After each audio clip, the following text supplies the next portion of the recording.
Hello everyone, welcome back to my channel. तो इसमें हम जो फंगी का पार्ट थर्ड है ज़ाइगोमाइसीटीज़, उसके बारे में डिस्कस करेंगे। देखो, तो सेकंड पार्ट था जो oomaइसीटीज़, उसमें तो हमने अच्छे से डिस्कस किया था। ज़ाइगोमाइसीटीज़ का एक एग्जाम्पल है जिसका नाम है म्यूकर। ठीक है, हम कोशिश कर रहे थे कि हम उसको इसी पार्ट में इंक्लूड करें, पर बहुत बड़ा वीडियो हो जा रहा था और वो अपलोड नहीं हो पा रहा था किसी रीज़न से, इसलिए हमने उसको डिवाइड कर दिया है। इसमें हम सिर्फ ज़ाइगोमाइसीटीज़ के जनरल कैरेक्टर, उसका जनरल फॉर्म ऑफ रिप्रोडक्शन कि मतलब वो जनरली एसेक्सुअल रिप्रोडक्शन कैसे शो करता है, जनरली सेक्सुअल रिप्रोडक्शन कैसे शो करता है, इसके बारे में डिटेल में स्टडी करेंगे। जो पार्ट फोर्थ होगा उसमें हम म्यूकर के बारे में स्टडी करेंगे। ठीक है, तो let's begin our topic fungi zygomycetes part third. ठीक है, पहले जनरल कैरेक्टर्स देख लो। पहला क्या है, ऑल आर ट्रू फंगाई। अगर तुमने पार्ट फर्स्ट देखा होगा तो तुमको पता होगा कि सिर्फ एक फंगाई होता ही है जिसको हम कहते हैं फॉल्स फंगी या फिर फंगी इम्परफेक्टाइल। क्यों? क्योंकि उसमें जो सेक्सुअल रिप्रोडक्शन होता है वो एब्सेंट होता है। ठीक है, वेयर एज जो ज़ाइगोमाइसीटीज़ है वो क्या है, ट्रू फंगी है। इसमें सेल वॉल किसकी बनी होती है, काइटिन की बनी होती है। इसमें 1060 स्पीशीज़ हैं। ठीक है, और including bread mould. Bread mould क्या क्या मतलब होता है, अगर तुम जैसे तुम ब्रेड लेके आए, ठीक है, तुम 2-3 दिन उसको ना खाओ और उसको तोड़ के देखोगे तो तुमको एक वाइट कलर का स्ट्रक्चर मिलेगा। ठीक है, या फिर तुम उस ब्रेड को पानी में रख दो, 2-3 दिन बाद तुम देखना तो उसमें येलो या फिर ब्लैक कलर की कॉलोनीज दिखने लगती हैं, उसको कहते हैं ब्रेड मोल्ड। तो वो जो आपको कॉलोनी दिखेगी, वो जो आपको फंगस दिखेगा, वो कौन से टाइप का होगा, ज़ाइगोमाइसीटीज़ का होगा। ये both marine and fresh water होती हैं। ठीक है, हमने पहले ये डिस्कस किया था कि फंगी ज़्यादातर ऐसे एरिया पे ग्रो करती हैं जहाँ पे थोड़ा मॉइस्ट हो। ठीक है, थोड़ा सा मॉइस्चर हो, मतलब वहाँ पे थोड़ा पानी की मात्रा जो है वो हो। ठीक है, तो ये दोनों तरीके के पानी में पाई जाती हैं, चाहे वो पानी खारा हो, समुद्री पानी हो, या फिर नदी का पानी हो, फ्रेश वाटर हो। ठीक है, ज़्यादातर ये जो ज़ाइगोमाइसीटीज़ होती हैं, इनका जो हाइफे होता है, हाइफे एक ऐसा स्ट्रक्चर होता है। ठीक है, इसको तुम पेड़ के स्टेम से कोरिलेट कर सकते हो। तो ये जो हाइफे होता है ज़्यादातर क्या होता है, ग्रो करता है, रैपिडली ग्रोथ करता है ज़ाइगोमाइसीटीज़ में। पर कुछ में क्या होता है, ये यूनिसेल्युलर होता है। इनको weeds of the fungal group कहते हैं। अब वीड्स का क्या मतलब है, वीड्स का मतलब है अनवांटेड प्लांट्स। ठीक है, जैसे कभी कभी क्या होता है, हम क्रॉप ग्रो करते हैं। ठीक है, मान लो हमने गेहूं की खेती की, पर उस गेहूं के खेत में पेड़ हो गए जो हमने नहीं उगाए थे, और उसने क्या किया, सॉइल से न्यूट्रिशन लेना शुरू कर दिया। अगर वो सॉइल से ज़्यादा न्यूट्रिशन ले लेगा तो क्या होगा, क्रॉप को, जो हमने गेहूं उगाया है, वो न्यूट्रिशन नहीं ले पाएगा और वो क्रॉप वीक हो जाएगी। ऐसे ही ये जो ग्रुप है ज़ाइगोमाइसीटीज़, इसमें बहुत सारे ऐसे मेंबर हैं जो नेगेटिव इम्पैक्ट डालते हैं इन्वायरमेंट में। ठीक है, मतलब कि जैसे उन्होंने एनिमल को हर्ट कर दिया, इंसेक्ट को हर्ट कर दिया। ठीक है, सब में पैरासाइट बन के रहते हैं ये, है ना। तो क्या होगा, जब सब में ये अनवांटेड रहेंगे, जब सबको ये दुख दे रहे हैं तो क्या होंगे, ये अनवांटेड। और जब ये अनवांटेड होंगे तो इनको क्या कहा जाएगा, weeds of the fungal group. समझ में आया। नेक्स्ट पॉइंट यही है कि ये जो है, ये पैरासाइट जैसे हैं प्लांट में, एनिमल में, इंसेक्ट में, स्मॉल सॉइल एनिमल्स में। और जो पैरासाइट नहीं है वो इन्फेक्शन प्रोड्यूस कर देते हैं ह्यूमंस में और डोमेस्टिक एनिमल्स में। इससे तुम क्या समझते हो, पैरासाइट और इन्फेक्शियस एजेंट में डिफरेंस जान लो। पैरासाइट मतलब क्या होता है, दो लोग हमेशा साथ रहें जिनमें से एक जो है वो दूसरे को हमेशा हर्ट करता रहे। ठीक है, तो वो जो पहला वाला है वो क्या हो जाएगा, पैरासाइट हो जाएगा। जो हर्ट करता रह रहा है वो क्या हो जाएगा, पैरासाइट। इन्फेक्शियस में क्या होता है, दो लोग हमेशा साथ नहीं रह रहे, कभी कभी मिल रहे हैं, पर जब भी मिल रहे हैं वो एक दूसरे को हर्ट कर रहे हैं, मतलब जो एक है वो दूसरे को हर्ट कर रहा है, तो जो होगा वो क्या होगा, इन्फेक्शन। समझ में आया। तो या तो वो पैरासाइट की तरह रहता है या तो इन्फेक्शन प्रोड्यूस करता है। ठीक है, ये सेकेंड फाइलम है फंगाई की। और ये जो ज़ाइगोमाइसीटीज़ नाम है, ये किस वजह से आया, जब सेक्सुअल रिप्रोडक्शन होता है तो ये स्पेशल काइंड ऑफ स्पोर बनाता है। ये जो ग्रुप है ये एक स्पेशल काइंड ऑफ स्पोर बनाता है जिसको ज़ाइगोस्पोर कहते हैं। ठीक है, ये ज़ाइगोस्पोर से ही इसका नाम क्या है, ज़ाइगोमाइसीटीज़ आया है। अब जो ज़ाइगोमाइसीटीज़ होता है, ये जो ज़ाइगोमाइसीटीज़ होता है, इसमें दोनों तरीके के रिप्रोडक्शन मिल रहे हैं। कौन कौन से, सेक्सुअल एंड एसेक्सुअल।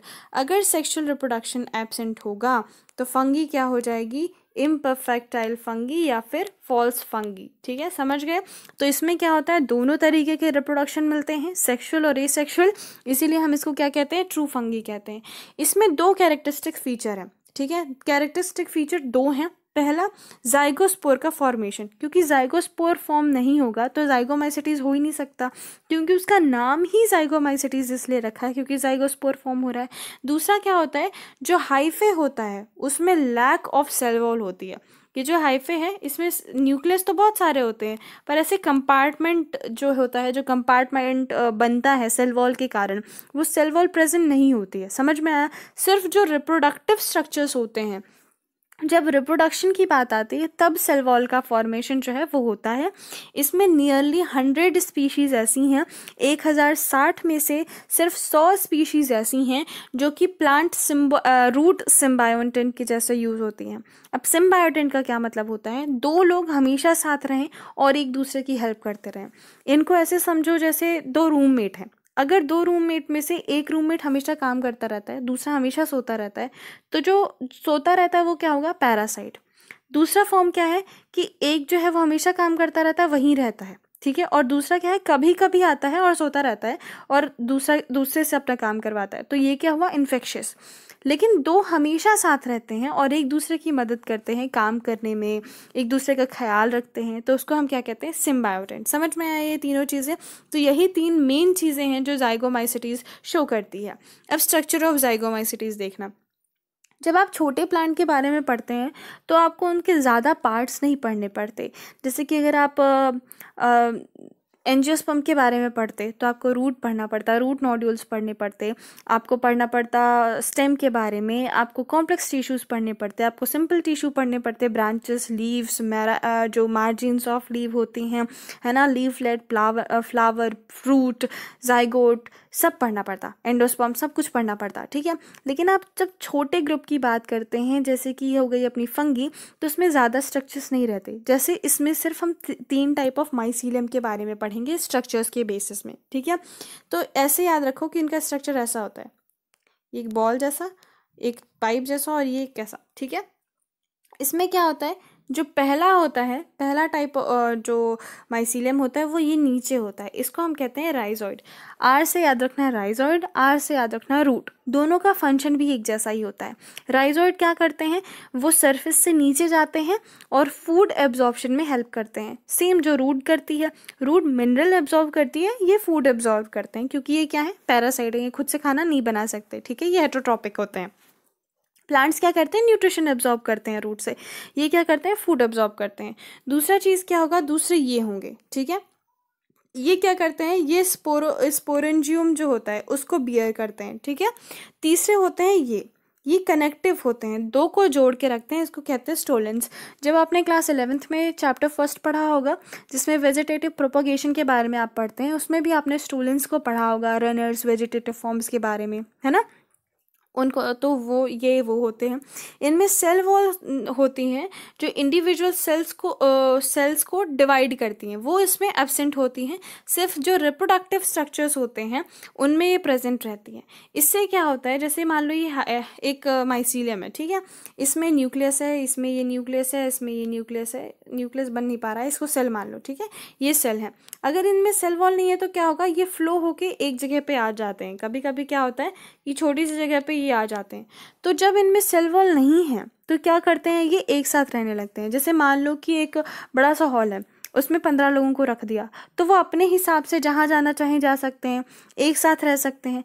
पर अगर उनको रूम में रख दिया, अलग अलग रूम में, तो वो एक साथ नहीं जाएंगे, वो अलग अलग रूम में एक पर्टिकुलर डिस्टेंस में ही रहेंगे। समझ रहे हो? तो ऐसा इनके हाइफे के साथ होता है। जो इनका हाइफे होता है उसमें सेल वॉल नहीं रहती, तो इसलिए जो साइटोप्लाज्म है, न्यूक्लियस है, वो फ्लो करता रहता है। बस रिप्रोडक्टिव स्ट्रक्चर जो होता है उसमें सेल वॉल का प्रेजेंस शो होता है। अब रिप्रोडक्शन के बारे में पढ़ लो। जो रिप्रोडक्शन होता है वो एसेक्सुअल और सेक्सुअल दोनों फॉर्म का होता है। हमेशा याद रखना, जब सेक्सुअल रिप्रोडक्शन बनता है ना, तो सेक्सुअल रिप्रोडक्शन में क्या बनता है, जाइगोट। जाइगोट से तुम क्या याद रखते हो, सीड याद रखना, ठीक है। और तुम देखना कि जब भी अगर तुम में से कोई एग्रीकल्चर के बारे में थोड़ा बहुत जानता होगा, बॉटनी ली है तो थोड़ी बहुत तो नॉलेज होनी चाहिए एग्रीकल्चर के बारे में, सॉरी। तो क्या होता है, वो लोग सीड प्रिजर्व करके रखते हैं, जो फार्मर्स होते हैं वो सीड को रखते हैं, और जब दूसरा सीजन आता है 6 महीने में या 1 साल बाद, जितने भी टाइम बाद उनको यूज़ करना है, वो उस सीड को क्या करते हैं, ग्रो कर देते हैं। इससे तुमको क्या समझ में आता है कि सीड को अनफेवरेबल कंडीशन में भी रखना क्या है, ईजी है। समझ गए। तो जब भी सेक्सुअल रिप्रोडक्शन होगा तो वो कौन सी कंडीशन में होगा, अनफेवरेबल कंडीशन में, ठीक है। तो इसमें जो एसेक्सुअल रिप्रोडक्शन होता है जनरली एसेक्सुअल रिप्रोडक्शन होगा, क्योंकि एसेक्सुअल रिप्रोडक्शन में कम मेहनत लगती है, ठीक है, कम एनर्जी खर्च होती है, कम टाइम लगता है और ज़्यादा एफिशिएंट, ज़्यादा चांसेस हैं कि जो रिप्रोडक्शन होगा वो क्या होगा, सक्सेसफुल होगा, ठीक है। तो जो एसेक्सुअल रिप्रोडक्शन होगा वो हमेशा ज़्यादातर होगा, जनरली एसेक्सुअल रिप्रोडक्शन होगा। दूसरी बात, हमेशा फेवरेबल कंडीशन में एसेक्सुअल रिप्रोडक्शन होगा। तीसरी बात, सेक्सुअल रिप्रोडक्शन हमेशा अनफेवरेबल कंडीशन में होगा। जो एसेक्सुअल रिप्रोडक्शन है वो similar to other type of fungi है, जैसे हर फंगी में एसेक्सुअल रिप्रोडक्शन होता है वैसे ही इसमें भी एसेक्सुअल रिप्रोडक्शन होता है।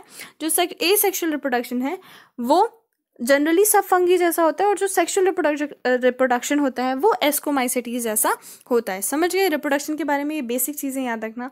अब एसेक्सुअल रिप्रोडक्शन में आते हैं। इसमें बहुत सारी स्पीशीज़ हैं, हमने पढ़ा कितनी है, 1060 स्पीशीज़ हैं। तो सब अलग अलग तरीके से एसेक्सुअल रिप्रोडक्शन शो करती हैं। ऐसा नहीं है कि हम एक ही तरीके से एसेक्सुअल रिप्रोडक्शन शो करने की बात कहते हैं, ये अलग अलग तरीके से जो है सेक्सुअल रिप्रोडक्शन शो करती हैं। इसमें स्पोर फॉर्म्ड होते हैं separation of and thickening of hyphal cell से। जैसे ये है, इसमें स्पोर फॉर्मेशन होगा, सेल वॉल जो है वो फॉर्म्ड होगी और उससे मोटी होती जाएगी और स्पोर बनाएंगे, ठीक है। ये स्पेशलाइज्ड ऑर्गन में हो सकता है कि जैसे कि अब हमने पढ़ा था एक ऐसा सर्कुलर स्ट्रक्चर था उसमें स्पोर बन रहे हैं, हो सकता है कि कोई स्पेशलाइज्ड जो है स्ट्रक्चर है वो बने। पर ये जो स्पेशलाइज्ड स्ट्रक्चर होता है वो भी हर स्पीशीज़ में डिफरेंट होता है। ऐसा नहीं है कि ज़ाइगोमाइसिटीज़ की सारी स्पीशीज़ में एक टाइप का स्ट्रक्चर बन रहा है, नहीं, अलग अलग स्ट्रक्चर बनते हैं, ठीक है। अब जो स्पोरेंजियम होता है वो 4 तरीके का होता है।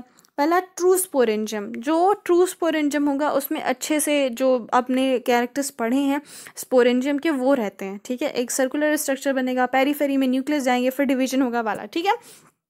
फिर स्पोरेंजियो जो सेकेंड टाइम होते हैं ये क्या होते हैं, स्मॉलर होते हैं स्पोरेंजिया से। इसमें कोलुमेला की जो फॉर्मेशन होती है वो नहीं होती। मोनोस्पोरस क्या होते हैं, कोन शेप्ड होते हैं ये।